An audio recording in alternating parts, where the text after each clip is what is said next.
నాది చిలకలూరిపేట. నేను వైఎస్ఆర్సీపీ సోషల్ మీడియాలో వర్క్ చేస్తాను కాబట్టి నాకు తెలిసినంత వరకు ఇక్కడ చిలకలూరిపేటలో ఉన్న టీడీపీ వాళ్ళందరికీ నేను బాగా తెలిసిన మనిషినే.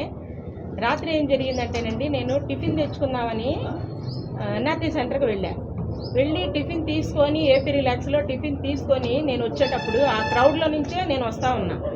వచ్చేటప్పుడు ఏం జరిగిందంటే, రజనీ గారి ఆఫీస్ ఎదురుగా నుంచి పత్తిపాటి పుల్లారావు వాళ్ళ కార్యకర్తలు అక్కడ ఎదురుగా మా వైఎస్ఆర్సీపీ ఆఫీస్కి ఎదురుగా ఉన్న ఫ్లెక్సీలని మల్లెల రాజేష్ నాయుడు గారి ఫ్లెక్సీలని చాలా కసిగా, ఒకవేళ మనిషి ఉంటే ఏం చేసేవాళ్ళు ఆ ప్లేస్లో తెలియదు కానీ చాలా కసిగా కోపంగా ఫ్లెక్సీని బాగా కొడుతున్నారు. నేను ఒక క్షణం ఆగి ఏం జరుగుతుంది ఇక్కడ అని ర్యాలీ అనుకొని నేను త్వరగా వెళ్ళిపోదామని గబగబా వెళ్ళిపోతున్నా. బండి స్లో చేసుకొని నేను ఆగి అది ఒక్కసారి వీడియో తీద్దాం అని చెప్పేసి నేను నా మొబైల్ని జోబులో నుంచి మొబైల్ తీసుకునేటప్పటికల్లా వాళ్ళు ఆ ఫ్లెక్సీలు కొట్టే పిల్లలు గమనించారు. అది గమనించి ఇంకా నా మీద అటాచ్ చేశారు.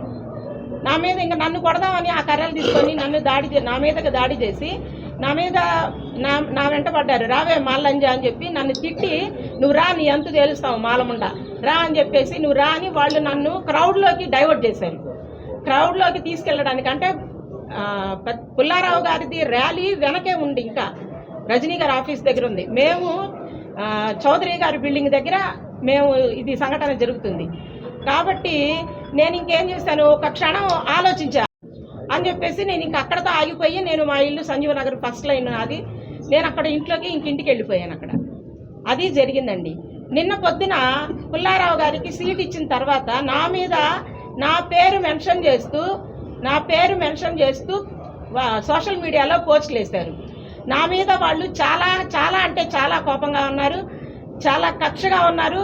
ఇలాగుంటే ఎట్లాగా ఎదుర్కోవాల్సింది రాజకీయాలనా, లేకపోతే ఆడపిల్లలనా, మనుషులనా, వ్యక్తులనా ఏంటి అనేది నా బాధ అండి.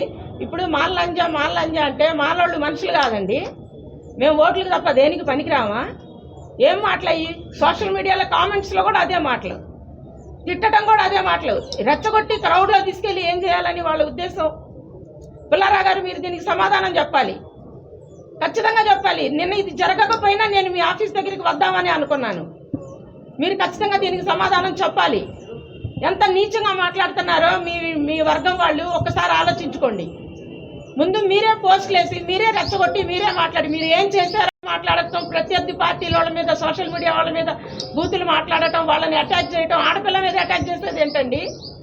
కాదు, ఆడపిల్ల మీద అటాక్ చేసేది ఏంటి? దమ్ము ధైర్యం ఉంటే రండి మాట్లాడండి. నేను ఎక్కడుంటానో తెలుసు. కొట్టడానికి వచ్చి, తన్నడానికి, చంపడానికి వచ్చేది ఏంటండి? తిట్టేదేంటి? దీనికి ఖచ్చితంగా ఖండిస్తున్నామండి. పుల్లారావు గారు దీనికి సమాధానం చెప్పి తీరాలండి. వెంకయ్యమ్మ గారు మీరు కూడా సమాధానం చెప్పాలి. మీకు ఒక ఆడపిల్ల ఉంది, నేను మీ బిడ్డ లాంటి దాన్ని, మీరు కూడా సమాధానం ఖచ్చితంగా చెప్పి తీరాలి. మీరు వస్తే మీ వాళ్ళు నా మీద పెట్టిన పోస్టులు మొత్తం నేను మీకు స్క్రీన్ షాట్లు తీసి పెట్టాను, మొత్తం చూపిస్తా.